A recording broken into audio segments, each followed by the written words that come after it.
Prezados amigos e amigas, boa noite para todos nós.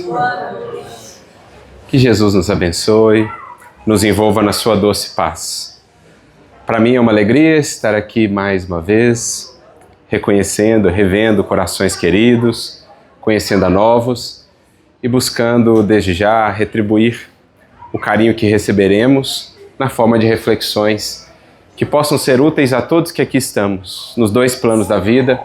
Reflexões que possam nos inspirar, nos fortalecer, nos estimular ao bom combate que todos temos a travar, à jornada redentora que nos trouxe de volta a este mundo. Então, vamos buscar também nos manter nesse clima de alegria, porque essa é uma das principais características do Espiritismo com Jesus. A verdadeira alegria cristã, que floresce mesmo quando os horizontes são difíceis, mesmo quando no mundo passamos por turbulências, por dificuldades, é preciso saibamos daí também extrair, irradiar, oferecer ao mundo o perfume da alegria com Jesus. Então, que a gente possa manter esse clima, essa vibração, porque foi esse também o tema que nos propusemos a conversar nesta noite. E para tanto, iniciamos com uma espécie de indagação, reflexão, que nos faz rememorar alguns dos grandes vultos da doutrina espírita que passaram por essa região. Aqui, pelo Triângulo Mineiro, pelas cidades dessa região, claro, Uberaba, nos recordamos da figura do Chico, que é uma entre outras grandes figuras do Espiritismo que passaram por essas terras. Como não nos recordarmos também da figura inolvidável de Eurípides Barçanufo, aquele que realmente fincou aqui nas terras do Triângulo Mineiro, das Minas Gerais, a mensagem de Jesus com uma vitalidade, com um vigor de apostolado que os anos, que os séculos não poderão apagar.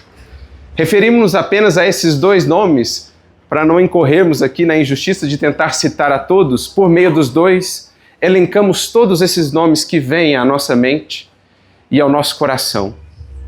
E ficamos a nos perguntar, então, o porquê, o Espiritismo que eles nos demonstraram, o Espiritismo que foi por eles vivido, divulgado, que foi o seu legado, por que esse Espiritismo tanto nos encanta?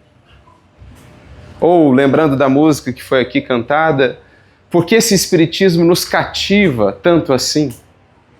Ao recordarmos de um Chico Xavier, do seu esforço aqui em Uberaba, mesmo lá em Pedro Leopoldo, ao relembrarmos a figura de Eurípides lá no colégio, nosso coração é de pronto tocado. Ao relembrarmos de histórias que ouvimos falar, de relatos, de casos, ou mesmo de registros que chegaram até nós, isso nos alcança numa profundidade que até nos é difícil de mencionar ou descrever. O que então está por trás disso? É claro que, num primeiro plano, vamos ver a doutrina espírita, na grandeza de horizontes que nos abre, o consolo que ela nos proporciona, as explicações, mas sentimos que há algo mais. Na verdade, há algo que revela a própria essência do Espiritismo, que sabemos ser a continuidade de algo que começou antes. O Espiritismo não é algo que começa ali. Ele é algo que surge no curso de eventos e acontecimentos que remontam a séculos. E sabemos onde vamos encontrar essa origem.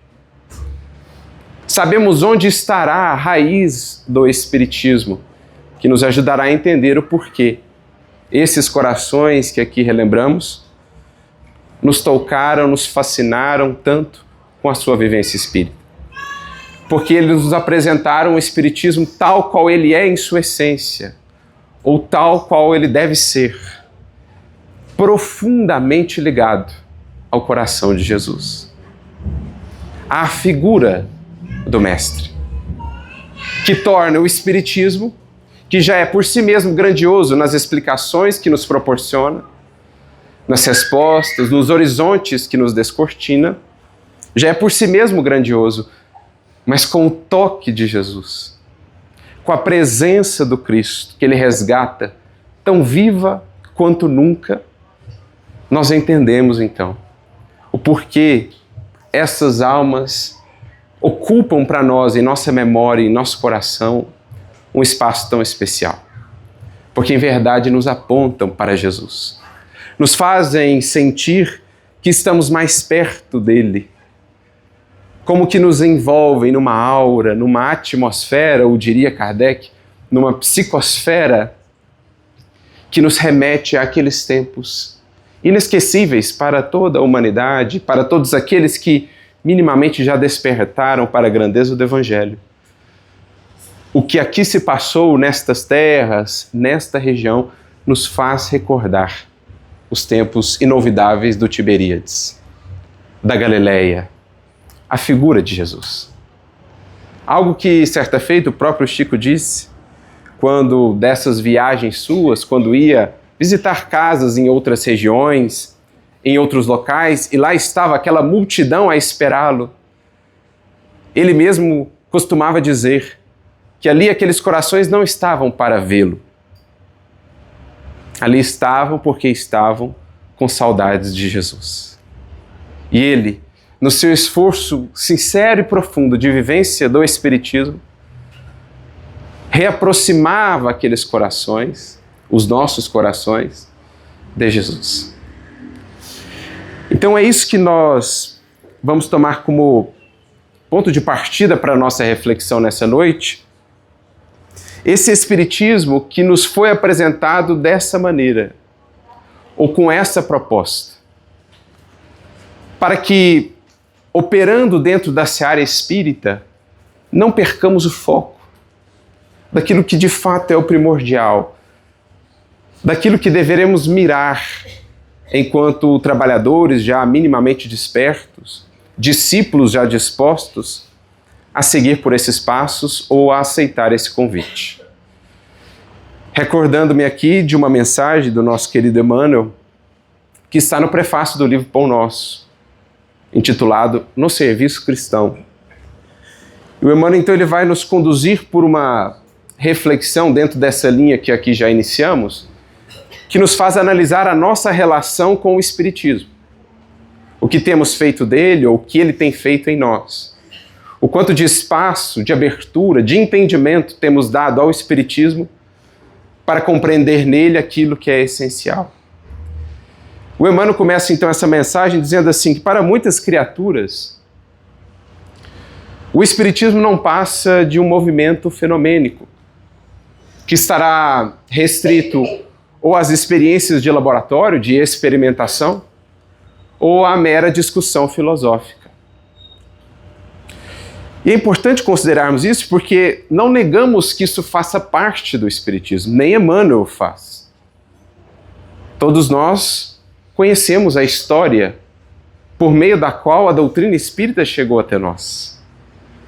Sabemos que tudo se iniciou com aqueles fenômenos, a princípio tidos pela imensa maioria um simples passatempo, mero objeto de curiosidade.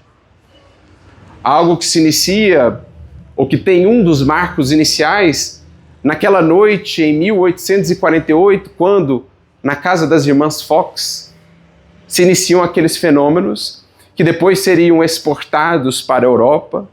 Lá atrairiam muitas e muitas pessoas aos salões aristocráticos, àquelas reuniões em torno das mesas ditas girantes, das mesas que de fato giravam. Tudo começou dessa maneira.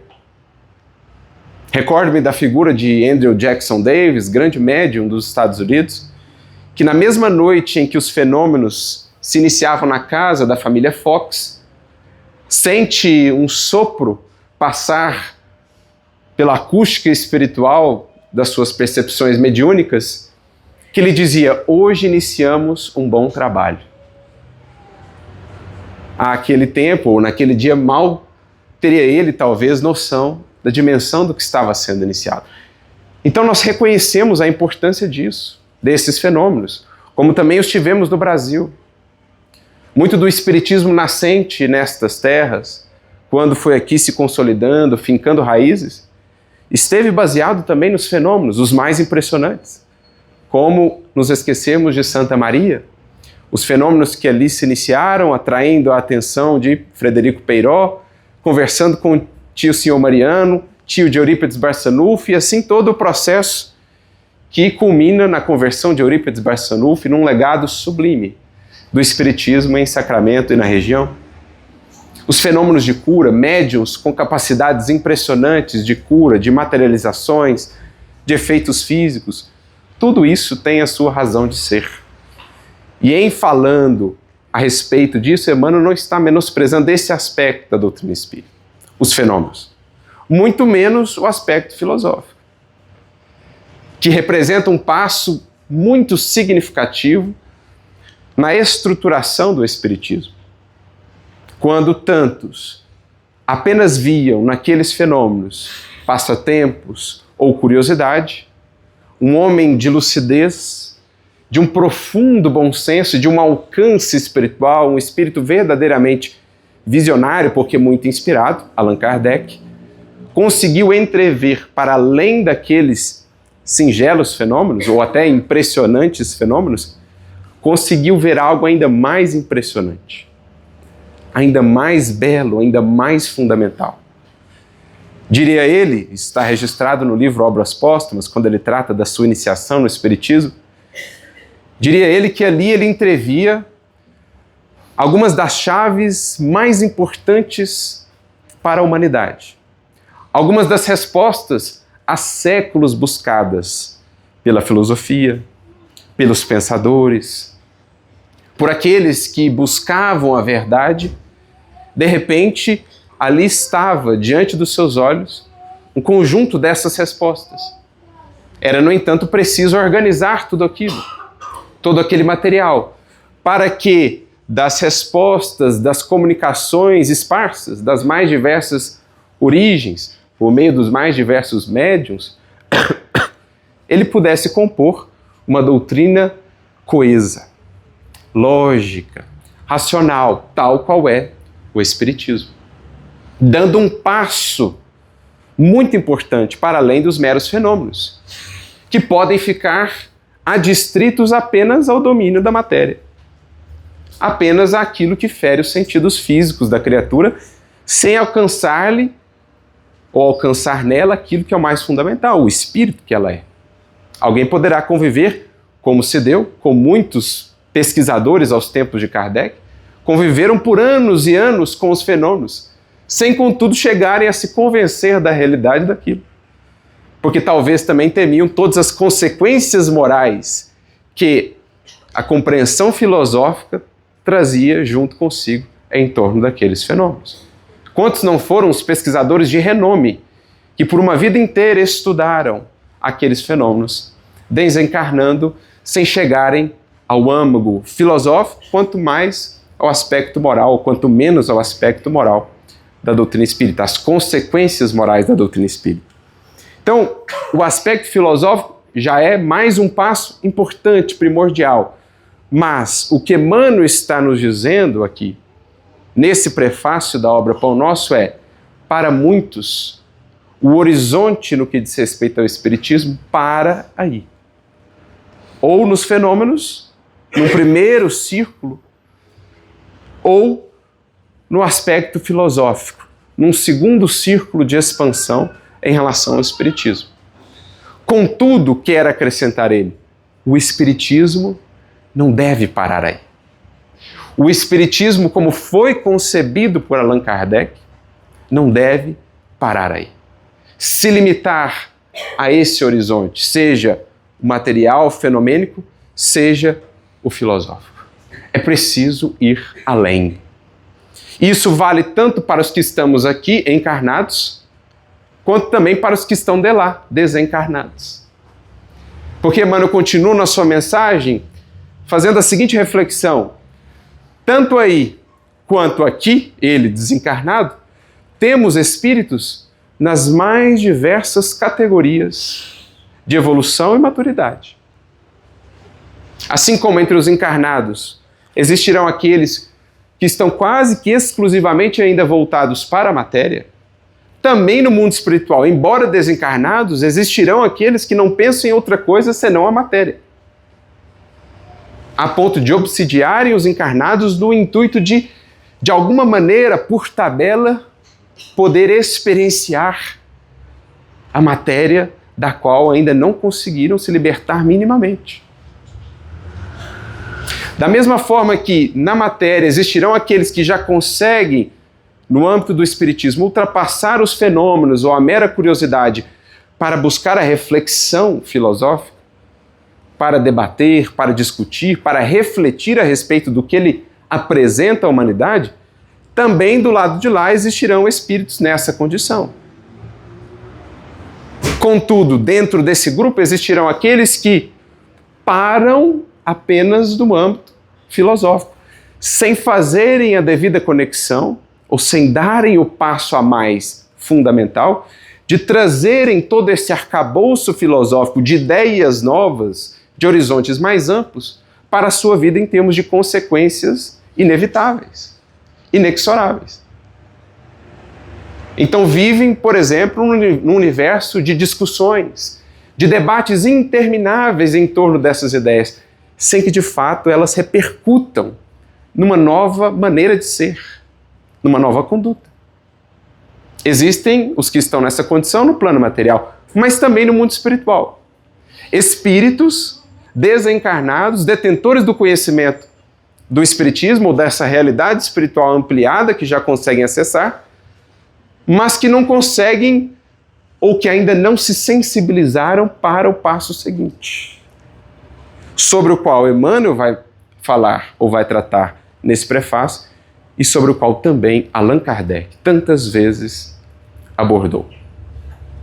Por isso, o Emmanuel diz assim: espíritos discutidores, levianos, espíritos que ficam presos só nessas teias ou nessas tramas intelectuais dentro do espiritismo, existirão na matéria e fora dela.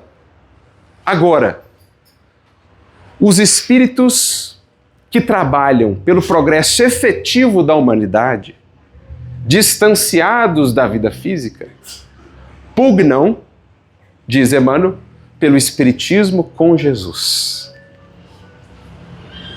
Então veja a diferença.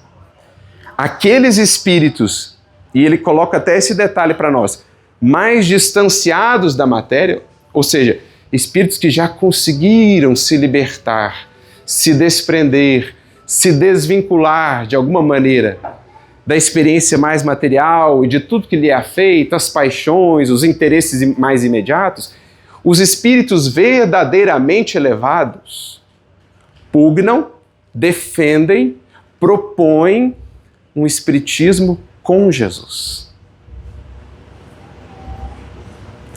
Não que seja possível de fato, quando analisamos o espiritismo na sua essência, separá-lo de Jesus, mas alguns espíritos conseguirão, entre encarnados e desencarnados.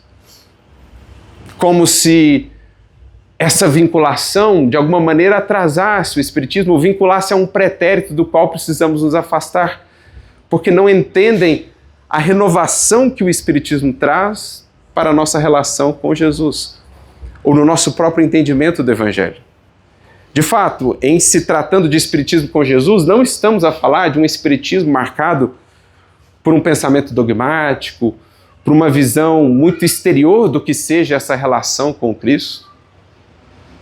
Não estamos a falar dessa experiência estanque que nós trazemos, muitos de nós, em relação ao cristianismo no passado.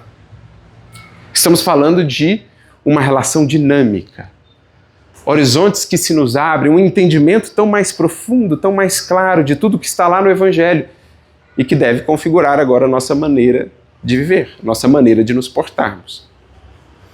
Então, o Emmanuel acrescenta: os espíritos verdadeiramente elevados pugnam por um espiritismo com Jesus, que, claro, abarque o que veio antes, a importância dos fenômenos que ainda estão aí, que ainda têm a sua utilidade, a importância essencial do aspecto filosófico, do estudo, do alargamento de horizontes mentais, mas um espiritismo que chegue de fato ao seu coroamento, ao seu fecho de ouro. Um espiritismo que chegue a reaproximar a criatura do Cristo vivo, enxergada, entendida agora como nunca antes. Porque com a chave da doutrina espírita, o Evangelho como que nos vai revelando os seus verdadeiros tesouros. Horizontes vão se nos abrindo, passagens antes incompreensíveis, ou que pareciam mesmo verdadeiros paradoxos, contrassensos em relação à figura de Jesus, agora vão se nos mostrando perfeitamente compreensíveis, lógicas, expressando a profunda sabedoria desse Espírito, que a doutrina espírita nos ajuda a ver de maneira ainda maior. Já não é mais Deus para nós, mas isso não o diminui 1 centímetro sequer, pelo contrário. O traz ainda para mais perto de nós e nos faz vê-lo ainda mais grandioso, mais sublime e mais encantador. Isso que Emmanuel fala no prefácio do livro Pão Nosso é o que vamos encontrar muitas e muitas vezes na própria obra de Kardec. Para que vejamos a consonância que existe entre o que Kardec nos lega e o trabalho de continuidade. Pelo trabalho ou pelas mensagens, pelo esforço evangélico do nosso querido Emmanuel, por exemplo. Quantos companheiros não verão nesse trabalho de Emmanuel ou terão resistências a esse trabalho de Emmanuel porque vem ali uma vinculação que, a seu ver, não pareceria das melhores. Amarrar de novo o espiritismo a essa questão do cristianismo, a questão do evangelho. Existem corações encarnados e desencarnados, existem espíritos que terão resistência a isso. Porque associam ainda ao evangelho, à figura do Cristo, as experiências de outrora. Não essa nova versão viva, dinâmica do evangelho e do Cristo que o espiritismo nos apresenta desde Kardec. Não é uma inovação de Emmanuel. Não é algo novo que Emmanuel tirou da cartola. É simplesmente uma continuidade daquilo que veremos Kardec já trazia para nós. Porque Kardec não concebia a finalidade maior do Espiritismo sem que ela passasse também por Jesus, pelo Evangelho, como culminância da nossa experiência com a doutrina espírita, como objetivo primordial dela na vida de cada um de nós. É assim que do livro Pão Nosso, nós vamos, por exemplo, ao livro dos Médiuns. Quando Kardec, no capítulo 3º da primeira parte do livro dos Médiuns, se não me falha a memória, no item de número 28, ele vai fazer uma análise dos tipos de espíritas. Como a descrever para nós o processo. Assim como a doutrina espírita teve um processo de desenvolvimento, também em nós o processo se repete. Então a doutrina espírita começa com os fenômenos, depois ela deságua numa visão filosófica, que por sua vez apresenta a todos os seus profitentes consequências morais, que poderão ser ou não abraçadas por aqueles que fazem parte dessa doutrina. Cedo ou tarde serão, mas pode existir resistência. Podemos nos deter em algum desses passos anteriores, porque o mesmo que se deu com a doutrina se dá também dentro de cada um de nós. É isso que Kardec vai mostrar ao fazer esse comentário sobre os tipos de espíritas. Algo que ele vai fazer não só no livro dos Médiuns, mas recentemente nós passávamos por alguns artigos da Revista Espírita, muito pertinentes, em que Kardec, de certo modo, complementa essa sua análise sobre o espiritismo nos espíritas, ou a relação de cada espírita com a mensagem recebida pelo espiritismo. Fica aí a sugestão, Revista Espírita de julho de 1866, logo o primeiro artigo, quando Kardec trata ali de um projeto de caixa geral, um projeto de assistência. Em um determinado momento desse artigo, Kardec ele vai falar dos 4 tipos de espíritas. E é encantador, né? Sempre que a gente pode ler e se aprofundar em Kardec, não tem como não nos encantarmos com a solidez dos seus argumentos, com o didatismo com que ele nos apresenta a doutrina, o seu desenvolvimento, a sua aplicação. Então ali ele vai falar desses tipos também. Algo que ele vai recapitular num artigo que nós líamos bem recentemente. Nós estamos mais ou menos nesse trecho da Revista Espírita, num estudo continuado que iniciamos lá no ano de 1858.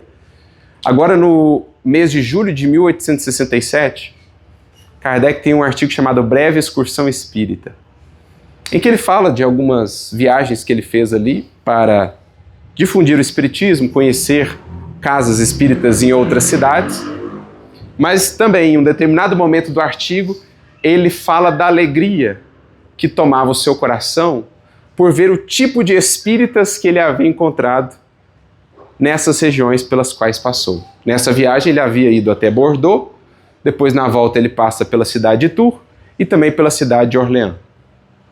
E ele também fala então desse processo de amadurecimento na relação com o espiritismo, dizendo, olha, uma coisa que a gente tem visto é que cada vez mais o fenômeno, melhor, cada vez menos, o fenômeno não é a questão principal que as pessoas buscam. Cada vez mais, por onde temos passado e viajado, notamos que o que mais os corações têm buscado é justamente aquilo que toca o coração. Aquilo que chega no âmago do ser.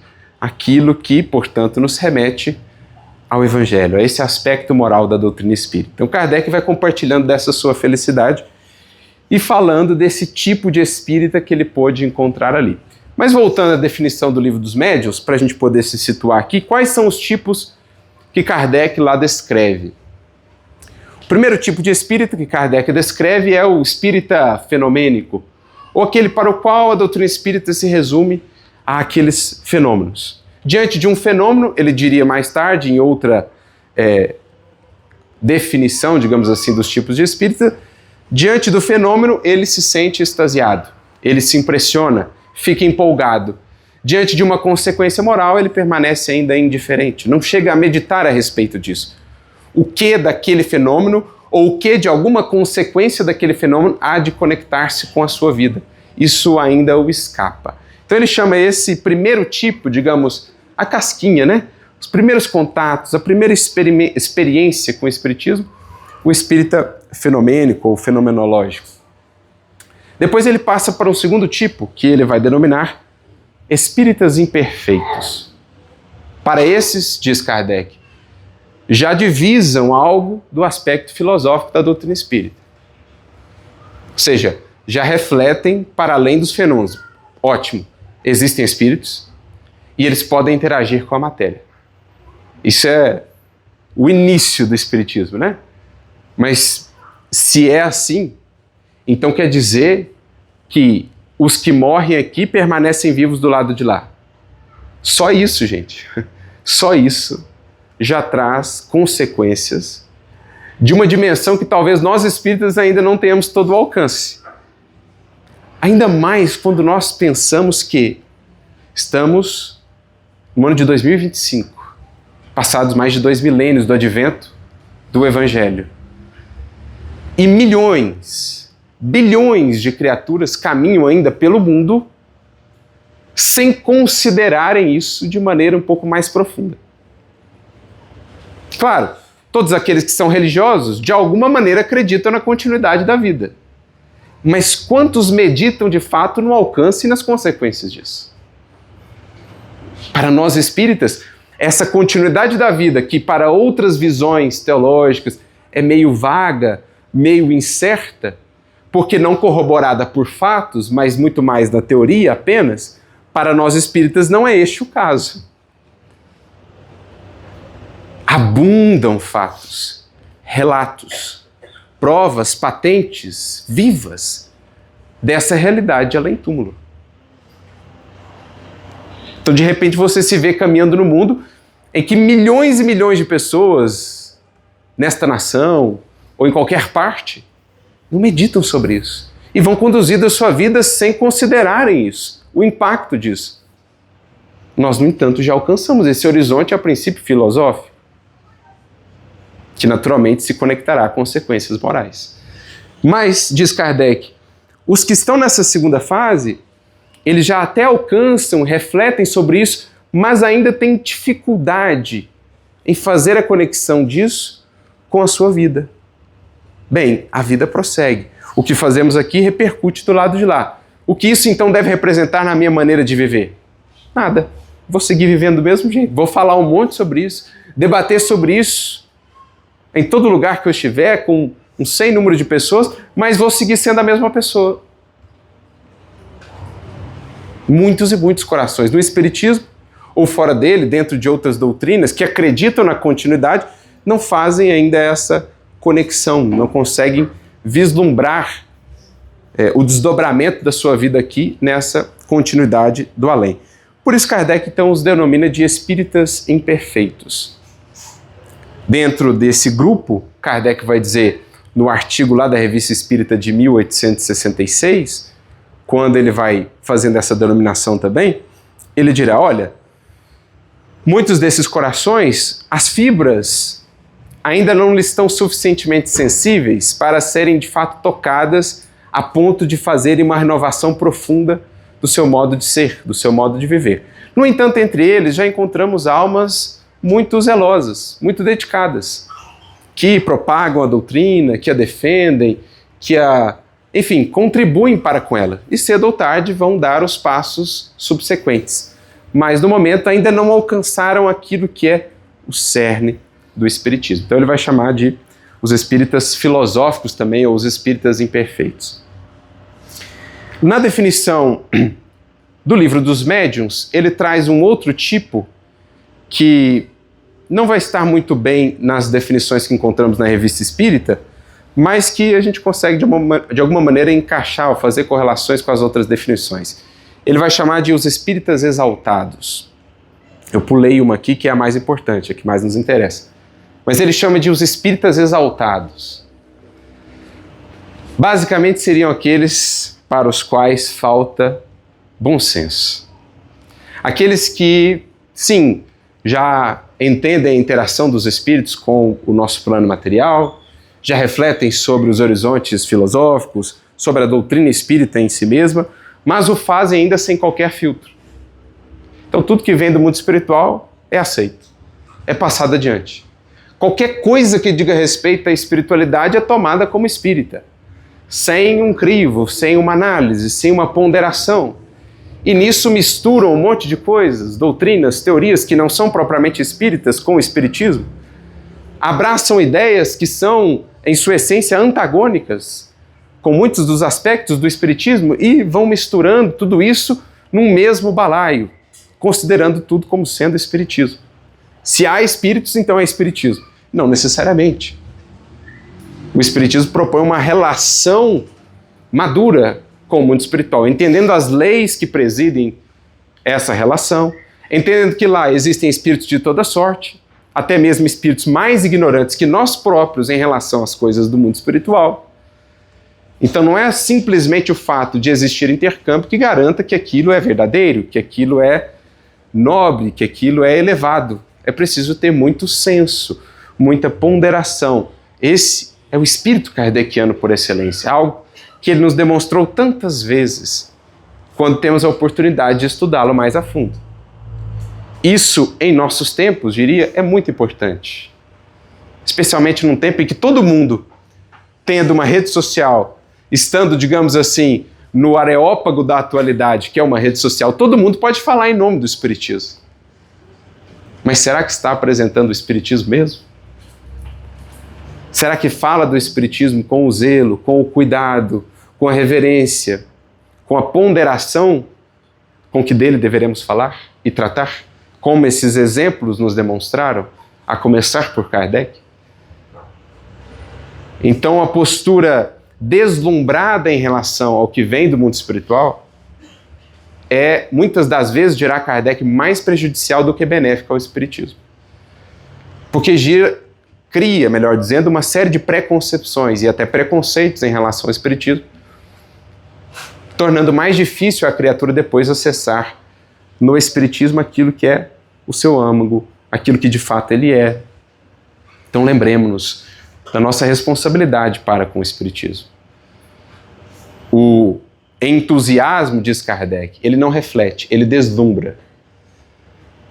E a gente pode mais comprometer o espiritismo do que auxiliá-lo se não tivermos essa ponderação. Por isso temos dito sempre, é muito importante. Em todos os tempos, sempre o foi, mas agora ainda mais. É muito importante que conheçamos a fundo Kardec, que entendamos a sua obra, mais do que a sua obra, a sua maneira de pensar e de se portar, para que o espiritismo, por meio de nós, se engrandeça, se apresente tal qual ele é, sem as mesclas, sem as intromissões, sem aquilo que nós, em nossas imperfeições, às vezes adicionamos ali, comprometendo ou contaminando a sua pureza e a sua grandeza. Então, os espíritas exaltados. Mas aí chegamos aos espíritas que nos interessam. Aquilo que, no modo de ver de Kardec, é a meta para todos nós, para todo espírita. Nessa jornada, ou nesse processo da nossa relação com o espiritismo. Lá no Livro dos Médiuns, ele vai denominá-los os espíritas verdadeiros, ou os espíritas cristãos. Nas outras denominações, que estão lá, por exemplo, na Revista Espírita, de julho de 1866, no artigo que nós citávamos, Kardec vai chamá-los de espíritas de coração. Que foi justamente o que o felicitou muito na viagem do ano seguinte, 1867, quando ele volta fazendo o registro da viagem, escrevendo: muito nos felicitamos, porque pudemos encontrar entre eles muitos espíritas de coração. Não só aqueles que se detêm nos fenômenos, meramente, tampouco aqueles que vivem em discursos e debates intermináveis em torno do aspecto filosófico da doutrina espírita, mas aqueles para os quais o espiritismo chegou ao coração. Portanto, espíritas verdadeiros, isto é, aqueles nos quais o espiritismo se mostra tal qual é. Aqueles que se tornaram mais um livro espírita, agora vivo a caminhar pelo mundo, sendo lido dia a dia por aqueles que com eles convivem. Então Kardec assim define esses espíritas que, como está lá na Revista Espírita de 1866, compreendem todo o alcance e o objetivo da doutrina espírita, as suas consequências, abraçando-as integralmente para si mesmos. Então, eu não somente sei que a vida prossegue, que há a possibilidade de intercâmbio, que o que fazemos aqui repercute do lado de lá. Eu não somente sei, estou informado disso ou debato sobre isso. Eu entendo que, em sabendo disso, se não me transformar de fato, esse conhecimento terá sido em vão na minha vida. E talvez eu terei transmitido uma visão do espiritismo deturpada. Porque a pessoa há de analisar a minha vida e verá, poxa, ele sabe disso, no entanto, a vida dele parece não refletir isso que ele difunde, isso que ele propaga. Ele diz que os atos que aqui realizamos repercutem na vida futura. No entanto, vejo ter os mesmos atos de há muitos anos, sem que seja possível identificar uma mudança, ainda que gradativa, mas uma mudança no seu modo de ser. Então, que espiritismo é esse? Ou será essa então uma doutrina inócua porque não tem o poder de transformar essa alma? Então esses, os espíritas de coração ou os espíritas verdadeiros, são os que abraçam as consequências morais da doutrina espírita, decorrentes naturalmente ou decorrências naturais de toda a visão filosófica que o espiritismo nos traz. As abraçam essas consequências integralmente para si. E diz mais Kardec a respeito dos espíritas de coração. Apresentam um devotamento, uma disposição, uma boa vontade a toda prova. Operam sem qualquer interesse pessoal, porque colocam a causa da doutrina espírita num local sagrado, muito acima de quaisquer interesses, movimentos, perspectivas meramente humanas ou passageiras. Com esses, diz Kardec, pode-se contar, porque estes chegaram à essência, chegaram a entender de fato qual o grande objetivo do Espiritismo para com a humanidade. no coletivo e para com cada um de nós em particular. Ora, se na visão de Kardec, então, o espírita verdadeiro, ou a culminância do nosso processo de relação com o espiritismo, está relacionado com as consequências morais, ele fala, portanto, de conduta moral. E se fala de conduta moral, é preciso saber qual é a moral que o espiritismo propõe. Qual é o modelo de vida, a referência de vida que o espiritismo propõe. Aonde chegaremos? Ou melhor, em quem chegaremos? Inevitavelmente, em Jesus. Então vejamos que, para Kardec também, não há espiritismo na sua máxima expressão sem Jesus. Alcançar a finalidade, o objetivo maior do espiritismo é chegar no espiritismo com Jesus. Numa vida cuja moral, o que é moral? Definição dos espíritos, em o livro dos espíritos, regra de bem proceder. Uma vida moral, uma vida moralizada, é uma vida de acordo com a lei divina. E o que os espíritos tantos nos dizem, e o próprio Kardec, é que a maior referência de vivência da lei divina que nos foi dada, inigualável, incomparável, é Jesus. Portanto, um espírita que abrace, que entenda todas as consequências morais do espiritismo, é um espírita com Jesus, que traga Jesus para a sua vida, para um convívio diário consigo, para a sua atuação espírita, seja em qual frente for. Porque isso, então, abre para nós o entendimento do que é esse espiritismo com Jesus, do qual Emmanuel fala no prefácio do livro Pão Nosso, do qual ele falará tantas vezes em outras obras, e do qual o próprio Kardec nos fala, por meio de outras palavras. O que é o espiritismo com Jesus? É desprezar os aspectos fenomênicos da doutrina? Não. É estudá-los, analisá-los, sem esquecer que, apesar daquilo, eu preciso me tornar mais humilde. Eu posso me dedicar, às vezes sinto que aquela é a minha vocação, eu trabalho naquela encarnação, me envolver com aquilo. Mas não estarei alcançando o verdadeiro objetivo do espiritismo na minha vida se me detiver naquilo. Agora, se, operando com os fenômenos, ainda assim me empenho dia a dia por fazer-me mais humilde, mais dedicado, isto é, aplicar tudo aquilo que o Evangelho traz para nós como conjunto das virtudes divinas, como essa proposta de vida moral, moralizada, renúncia, humildade, amor, disposição ao sacrifício pelo bem, compaixão, benevolência, indulgência. Posso trabalhar quanto for com os fenômenos, mas eu não me restringi apenas a eles. Eu consegui ir além. Eu consegui fazer com que o Espiritismo, de fato, ganhe vida em minha vida. Da mesma forma, não há problema algum nos debates filosóficos, nas discussões, nos estudos sempre abrangentes e infinitos em verdade, quando falamos do Espiritismo. Afinal de contas, ele trata da grandeza incomensurável da lei divina, da obra do Criador. Não por acaso Allan Kardec, na introdução de O Livro dos Espíritos, definirá o Espiritismo como sendo uma ciência do infinito. Porque quantas áreas do pensamento humano ele tangencia, ele há de transformar profundamente. Imagina só, gente, a psicologia com os contributos que o Espiritismo traz. A medicina com os contributos que o Espiritismo traz. A educação com os contributos que o Espiritismo traz. A arte com os contributos que o Espiritismo traz. A política com os contributos que o Espiritismo traz. Todas as áreas do pensamento humano onde existe a relação espírito a espírito, espírito para com Deus, espírito para com o mundo, ali há Espiritismo. Por isso Kardec diz ser uma ciência do infinito.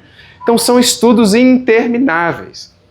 Para alguns isso pode ser algo ruim, para outros é uma bênção, é um estímulo. Ainda bem que nós temos a eternidade, porque o nosso projeto, a nossa meta é sabermos de tudo, conhecermos de tudo.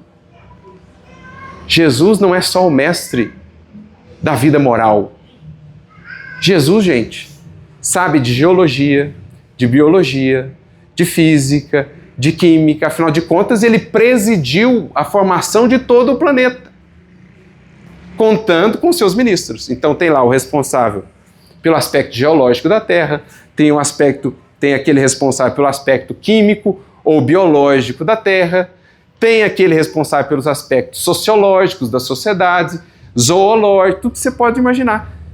E quem é o Espírito que está coordenando tudo isso? Um Espírito puro, que é aquele que não só alcançou uma vivência plenamente moral, em comunhão com a lei divina, com o Criador, mas a sabedoria em múltiplas, em incontáveis frentes do saber que é possível à criatura. Entre nós e Deus, entre nós e a sabedoria de Deus, há sempre um infinito a percorrer. Por isso é uma ciência do infinito. Então não há problema algum em termos estudos e mais estudos em nossas casas espíritas. Discussões, debates, às vezes até divergências, na maneira de interpretar, na maneira de considerar o espiritismo, a abordagem, não há problema algum, desde que não nos detenhamos só nisso.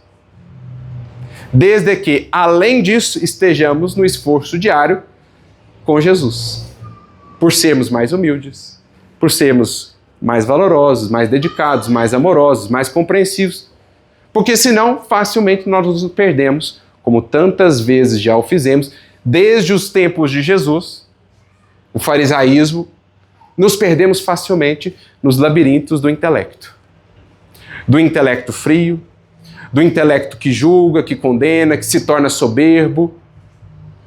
E aí surgem, dentro do próprio movimento, as dissensões, os ataques pessoais, as críticas ferinas, não as divergências naturais que podem existir, mas porque falta o aspecto essencial, nos perdemos aí, nas dimensões estreitas da ciência, como dizia Paulo, que incha, sem o amor que edifica.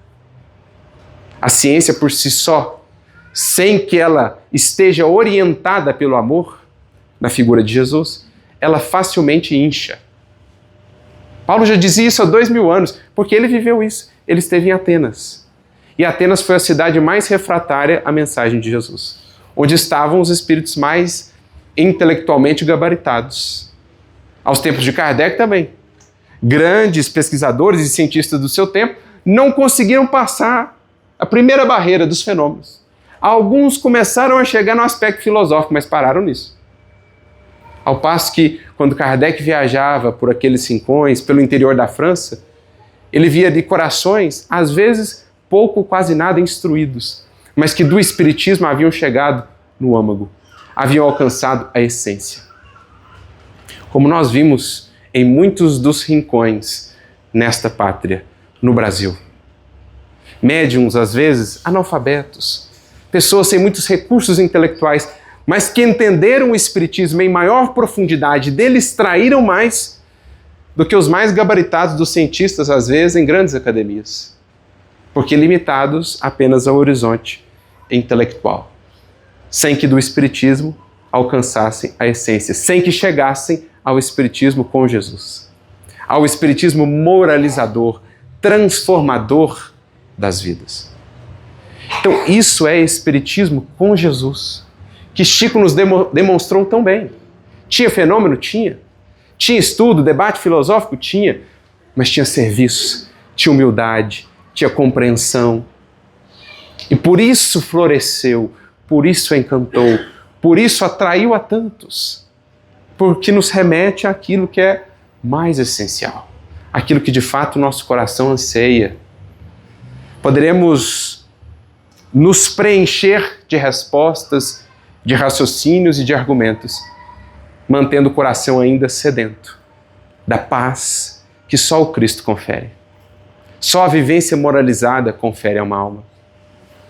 Recordo-me do relato do desencarne de Charles Richer, feito por meio das mãos de Chico Xavier, pelo espírito Humberto de Campos, irmão X.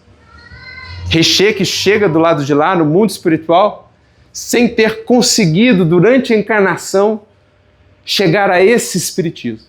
Ele que se deteve na experimentação, ali no início do aspecto filosófico, criou até uma vertente sua, No entanto, ele chega do lado de lá e ouve a voz que vem dos altiplanos: Richer, e a tua tarefa, Richer?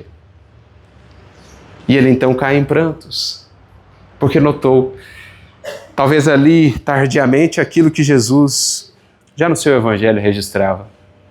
Graças te dou, ó Pai, porque ocultaste estas coisas aos sábios e aos entendidos, e as revelaste aos pequeninos.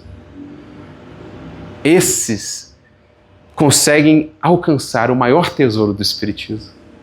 Os pequeninos, os que se fazem pequeninos, os que se portam com humildade, os que veem que sem o Cristo, o Espiritismo pode ser simplesmente um mecanismo ou um processo de movimentação intelectual destinado ao sepulcro, destinado à esterilidade. É até interessante isso, porque Kardec trata dessa questão do tipo dos espíritos, ou dos tipos de espíritos, no livro dos médiuns. Você poderia pensar, ele trata também no Evangelho segundo o Espiritismo, mas por que no livro dos médiuns? E, em especial, o próximo trecho que nós vamos trazer aqui, ele também trata no livro dos médiuns, em que ele vai dar uma ênfase profunda nesse aspecto do Espiritismo moralizador. Traduzindo aqui para nós, do Espiritismo com Jesus. Aí você fica pensando, mas por que no livro dos médiuns? Que trata mais do aspecto fenomênico ou científico, algo já do aspecto filosófico da doutrina? E aí eu me recordei de uma frase de Emmanuel que eu acho que explica muito bem isso. O Emmanuel, ele tem uma frase em que ele diz assim: entre fazer psiquismo e resolver problemas para a vida eterna, há grande diferença. Porque se essas reflexões de Kardec não tivessem no livro dos médiuns, eu poderia tomar o livro dos médiuns como manual para fazer psiquismo. Ficar uma vida inteira conversando com os espíritos, conhecendo o perispírito, tipo de mediunidade, forças da mente, fazer psiquismo. Imagina só, você desencarna, você é uma enciclopédia de psiquismo. Você sabe todo tipo de mediunidade, todos os detalhes do corpo, mental, espiritual, forças da mente, você sabe de tudo isso. Na hora de passar pela porta estreita, cadê a chave da humildade, meu filho? Cadê o mínimo de serviço? Cadê o mínimo de conhecimento transformado em brandura, em indulgência, em gentileza, em amorosidade? Cadê aquilo que verticaliza a vida? Porque conhecimento é horizontalidade. Está cheio de espírito do mundo espiritual que conhece muito mais do que nós, a serviço das sombras. É só ler Libertação, Gregório, Ação e Reação, o caso lá do Leonel e do seu irmão, tios que eram obsessores do sobrinho. Porque o pai, no caso o irmão deles, havia matado os dois para ficar com a herança. Então estavam vingando o irmão no sobrinho. Aí o André Luiz chega lá com o Silas, vão conversar, né? Fica compadecido lá do rapaz, vão conversar com eles. Logo o André já vê que um deles era o cabeça, o Leonel. E o Leonel dá uma aula de obsessão que o André Luiz fica de queixo caído. Ele fala assim, nem tudo que eu estudei em nosso lar até hoje eu aprendi tanto igual eu aprendi com esse cara aqui, ué. E ele fala, né, que nós temos escolas de vingadores, onde nós estudamos tudo sobre desejo central, processo obsessivo, mente. Isso aí para eles é tranquilo. Mas isso, gente, é horizontalidade na vida. Verticalidade é evangelho. Subir mesmo só com Jesus. Ou com aquilo que ele representa. Que talvez o espírito encarnado não vai ser cristão, mas ele tem lá os meios de alcançar aquilo que o Cristo representa e que é universal. Tudo que Jesus trata essencialmente é universal, porque é da lei divina. Então está distribuído aí em diversas doutrinas. Claro que nele temos a síntese maior. Mas tudo que ele falou e trouxe está aí distribuído em outras doutrinas. E é o que traz verticalidade à vida, é o que sublima. Então o espiritismo que eleva, só esse. Senão eu posso desencarnar, tendo feito 50, 60 anos de psiquismo, sem resolver problemas da vida eterna. É o que Emmanuel fala. Entre fazer psiquismo e solucionar questões para a vida eterna, há grande diferença. E a diferença é entre espiritismo e espiritismo com Jesus. Porque espiritismo sem o Cristo, sem chegarmos a esse aspecto moralizador, Pode ser simplesmente experimentação e análise filosófica que não nos reerga, não nos transforme, não nos liberte. Pode ser simples mediunismo. Simples ou meras filosofias de ordem transitória, porque também muito do que o Espiritismo trabalha a gente vai encontrar em outras correntes, em outras vertentes, trabalhados há séculos pela humanidade esses pontos, por pensadores, por iniciadores. Agora, qual é a grande vanguarda mesmo do Espiritismo? Claro que ele compila muita coisa que estava esparsa no mundo, ele compila, mas a vanguarda, a maior contribuição do Espiritismo para o futuro da humanidade é o Evangelho explicado segundo as leis do Espírito. Isso nós encontramos de maneira inigualável no Espiritismo. O Evangelho entendido à luz das leis que o Espiritismo revela é um outro Evangelho, absolutamente distinto, porque renova praticamente todos os pontos centrais. Nosso entendimento da natureza do Cristo, quem Ele é, nosso entendimento do que sejam anjos, do que sejam demônios, nosso entendimento do que seja salvação, do que é céu, do que é inferno, tudo se transforma. Do que é milagre, tudo ganha uma nova e mais sublime, mais lógica apresentação. E dizem os Espíritos, essa é a base moral da humanidade do porvir. Por isso Kardec, voltando ao artigo da Revista Espírita, quando fala dos espíritas de coração, que ele ficou feliz por encontrar, ele diz, eles são já aqueles que conseguem trazer as promessas do futuro para hoje. Aquele que entendeu o Espiritismo na essência, ele começa a trazer o futuro da humanidade para agora. Ele começa, digamos assim, a ser uma frestinha da humanidade do amanhã que já pode ser vista hoje.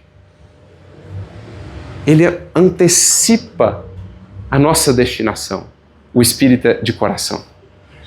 Porque ele mostra o que é a humanidade moldada, formada, digamos assim, conforme Jesus, conforme o Cristo. Por isso, Kardec, nesse trechinho que mencionávamos do Livro dos Médiuns, mais à frente, no item 350, ele fala assim, se o Espiritismo, conforme foi anunciado, tem que determinar a transformação da humanidade, é claro que esse efeito se dará pelo melhoramento das massas, que passa pelo melhoramento dos indivíduos, certo? Então o Espiritismo, dizem os benfeitores, Kardec também escreve sobre isso lá no capítulo 1 do livro A Gênese, Caráter da Revelação Espírita, quando ele faz um estudo profundo sobre o que é o caráter do Espiritismo, a sua principal missão. Ele vai chegar inclusive lá à conclusão que de fato o Espiritismo é o Consolador, porque cumpre o que estava lá previsto, porque prepara o novo tempo, a nova humanidade. Esse é o seu objetivo, é a sua meta. Mas ele só alcançará isso, diz Kardec, transformando as massas e, por conseguinte, ou melhor, para que isso se dê, é preciso transformar o indivíduo. Ótimo. Aí Kardec começa a entrar no âmago da reflexão. Diz ele, ou pergunta ele, que importa crer na existência dos espíritos se essa crença não faz que aquele que a tem se torne mais benigno e indulgente para com seus semelhantes, mais humilde e paciente na adversidade? Em outras palavras, de que adianta o Espiritismo em minha vida, ou numa vida, sem que ele chegue a me transmutar, me transformar? De novo, voltamos àquela condição em que desencarnamos como uma enciclopédia de conhecimentos espirituais, sem que, no entanto, aquilo nos transforme. De que serve ao avarento ser espírita se permanece como tal? Ao orgulhoso ser espírita se continua cheio de si? Ou ao invejoso se permanece escravizado à inveja? Prossegue aqui Kardec perguntando. Assim poderiam todos ser espíritas ou acreditar nas manifestações dos espíritos e a humanidade permanecer estagnada. Tal, porém, diz ele, não são os desígnios de Deus, ou não é o objetivo de Deus. Para o objetivo providencial, portanto, e qual é esse objetivo?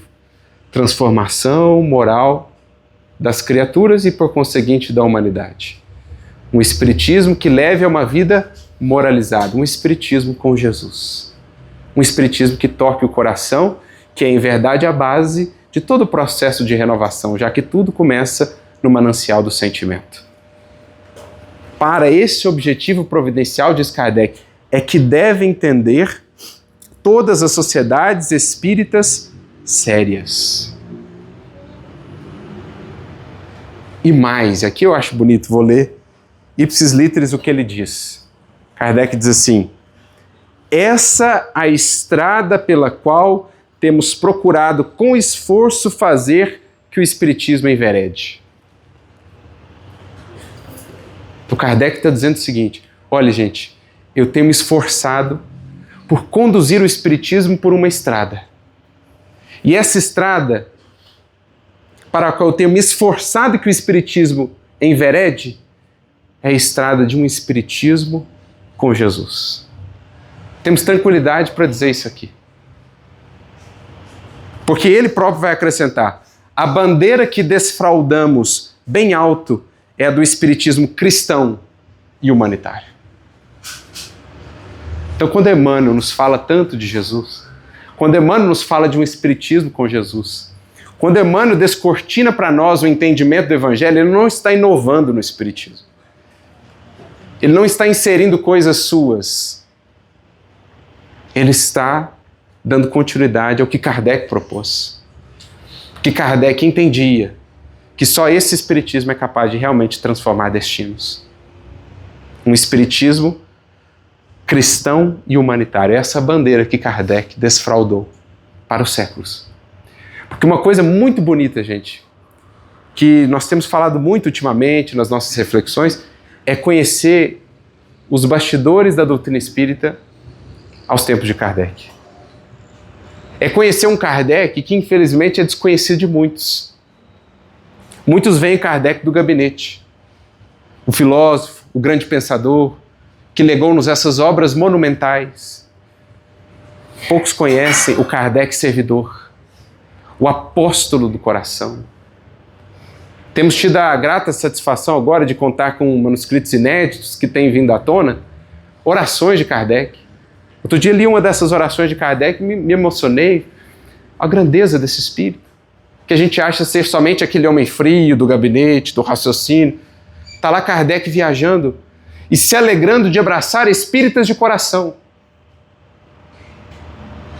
Ele passando por aquelas casinhas falando assim: ali eu computo menos o número, porque eu olho mais o que esses espíritas estão buscando. É o Kardec que está lá no livro Viagem Espírita que fala: se existir dissidências entre vós, sem saber quem começou, sem saber quem está com a razão ou não, eu vou primeiro buscar o lado que tem mais caridade. Porque ainda que esteja errado, o lado que tem mais caridade tem humildade. Corrige-se facilmente. Agora, de que adianta ter razão com orgulho lá em cima, soberbo, reticente, agressivo, ferino? Que razão é essa? No mínimo, incompleta. Porque nunca estará a plena verdade distanciado da caridade.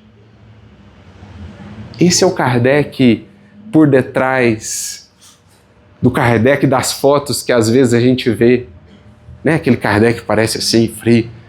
É o Kardec que nessa viagem mesmo do ano de 1867, ele ia fazer a palestra num local. Não tiveram aprovação do local, porque naquele tempo cada reunião tinha que ter aprovação. Não tiveram aprovação e aí improvisaram. Vamos fazer a palestra em outro lugar. Onde que a gente faz? Faz no jardim de um dos espíritas, lá na cidade de Tours. E aí mandaram um jovem ficar lá direcionando as pessoas para o lugar. Esse jovem tinha 21 anos. O nome desse jovem era Leon Denis. Primeira vez que ele encontra o mestre de Lyon. Leon Denis direciona o pessoal e, à luz das estrelas, Kardec fala para mais de uma centena de espíritas, no jardim, ao ar livre. Leon Denis diz diria mais tarde, que aquela cena nunca se apagou da sua memória. Aquele grande mestre, conhecido pela sua capacidade, por tratar dos assuntos os mais elevados ali na simplicidade do campo, num jardim, falando com os espíritos, sem qualquer conforto, sem qualquer favorecimento, porque era um espírita de coração.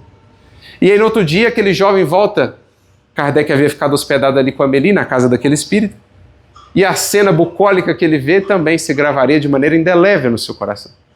Porque ele vê aquele grande filósofo, aquele grande pensador que na noite anterior havia tratado das mais elevadas questões da mente e do pensamento humano, ele estava colhendo cerejas em cima de um banquinho, jogando as cerejas para Amélie, no clima da mais absoluta simplicidade e amorosidade.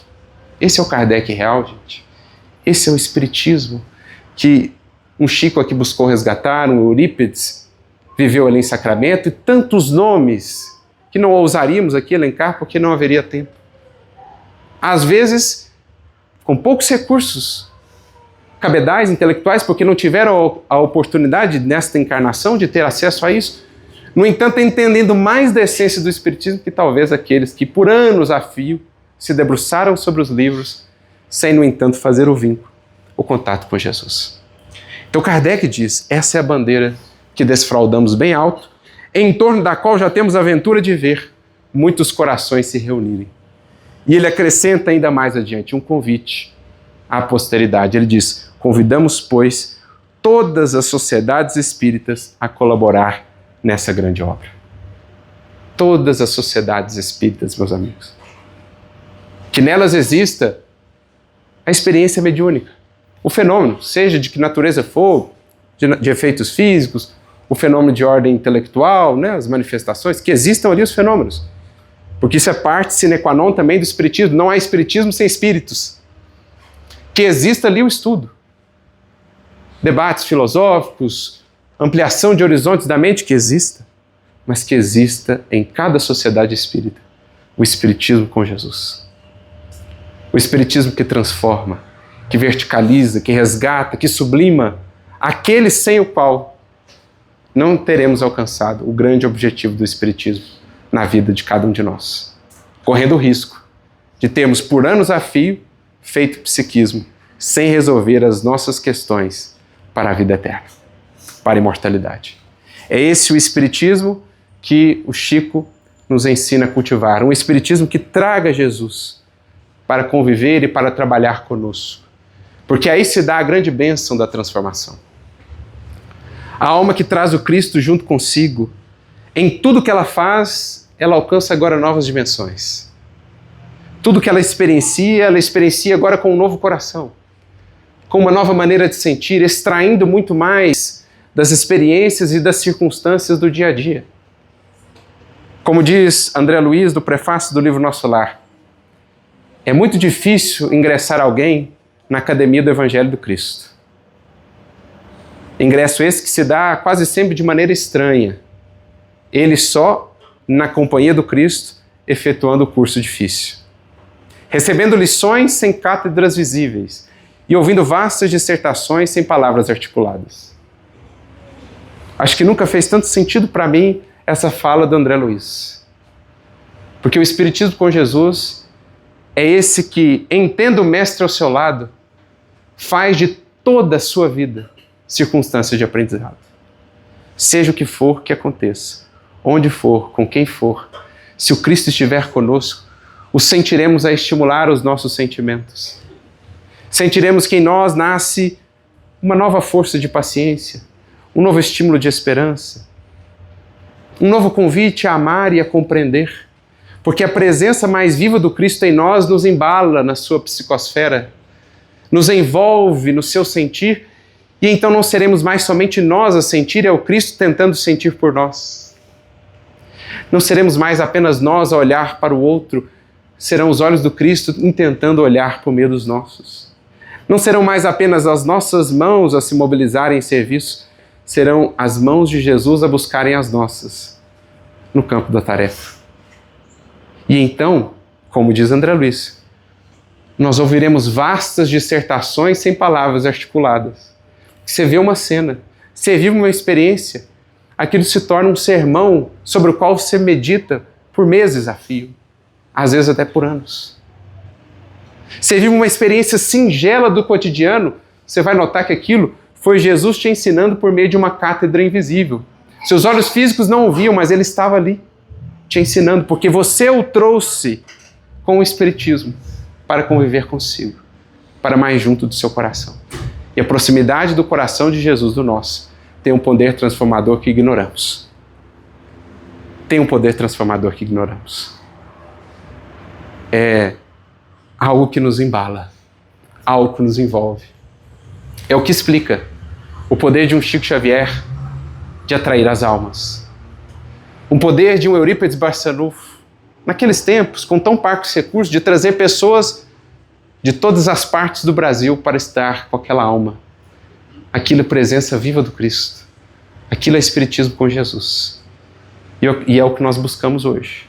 Entendendo que, como diz Emmanuel, a fórmula mais segura de progredir, meus amigos, na vida é, a cada dia mais, um tanto menos com nós mesmos e um tanto mais com Jesus.